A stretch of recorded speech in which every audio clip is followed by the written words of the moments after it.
Tiga. Assalamualaikum warahmatullahi wabarakatuh.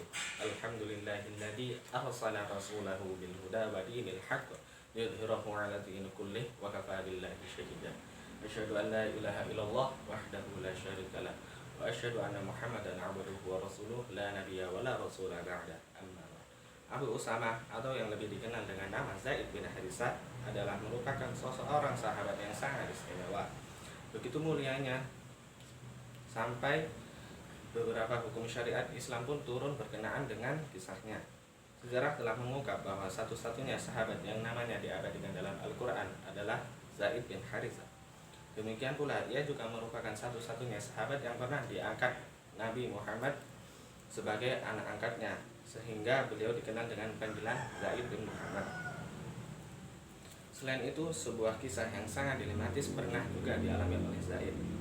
Ketika nasib pernikahannya dengan Zainab binti Jahsy, seorang perempuan terpandang keturunan Quraisy dari suku As'ad, berujung dengan perceraian.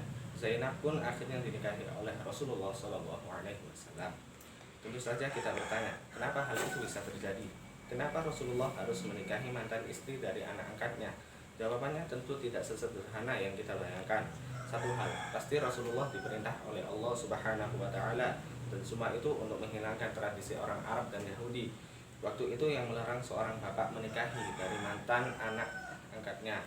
Skenario itu sengaja dirancang oleh Allah Subhanahu wa Ta'ala guna untuk menghindari sangkaan orang-orang akan adanya nabi setelah Nabi Muhammad. Karena biasanya anak laki-laki dari keturunan dari seorang nabi atau rasul akan mewarisi kenabian ayahnya. Selain itu, penisbatan nama kepada orang yang bukan orang tua kandung berpotensi merusak sistem keturunan seseorang, mengacaukan ketentuan warisan dan perkawinan. Zaid bin Harisah berasal dari Bani Mu'ain. Ibunya bernama Su'adah binti Sa'lalah. Zaid wafat pada tahun ke-8 Hijriah ketika menjadi panglima dalam peperangan Mu'tah. Pada zaman jahiliyah, ibu Zaid mengadakan kunjungan ke kampung persukuan anaknya itu, kampung Bani Mu'ain.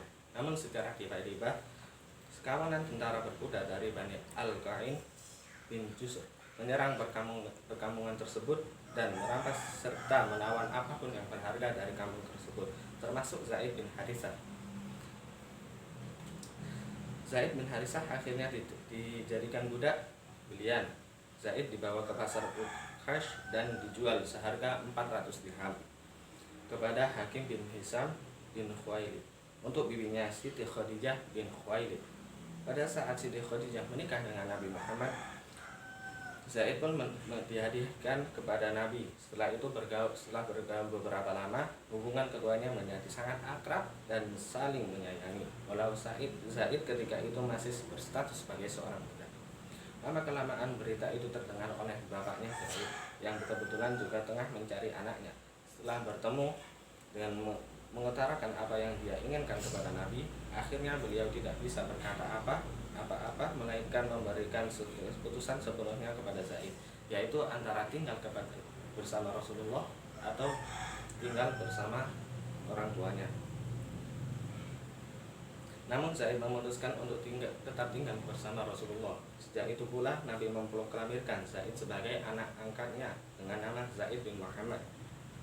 Status Zaid yang berorang tuakan Muhammad hanya berlangsung beberapa saat saja, karena setelah itu Allah melarang praktek pengadopsian anak dengan cara seperti itu di dalam surat Al-Ahzab ayat 5 dan 37, serta menyatakan dengan tegas bahwa Nabi Muhammad bukanlah bapak dari anak laki-laki muslim manapun di dalam surat Al-Ahzab ayat 40. Sebagai bukti lepasnya hubungan bapak dengan anak antara Rasulullah dan Zaid pada waktu itu adalah dengan halalnya mantan istri Zaid yang bernama Zainab binti Al-Jahsy untuk dinikahi oleh Nabi Muhammad SAW pada tahun ke-5 Hijriah yang sebelumnya terlarang dalam tradisi Arab jahiliyah. Para ulama hadis sepakat menyatakan bahwa Zaid bin Harisah adalah seorang sahabat yang adil. Ibnu Hajar menyebutnya dalam Tahzib al-Tahzib dengan syahabiyun jahiliyun masyhurun.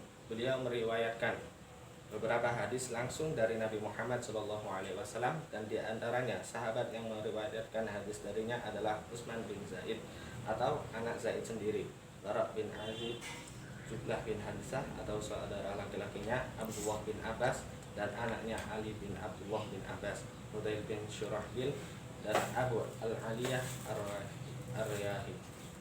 Hadis-hadis Zaid bin Harisah banyak terdapat dalam kitab Sunan An-Nasa'i dan Ibnu Majah. Itulah selintas mengenai kisah Zaid yang bisa saya sampaikan dengan harapan bisa diteladani perjuangan serta keagungannya. Demikian. Assalamualaikum warahmatullahi wabarakatuh.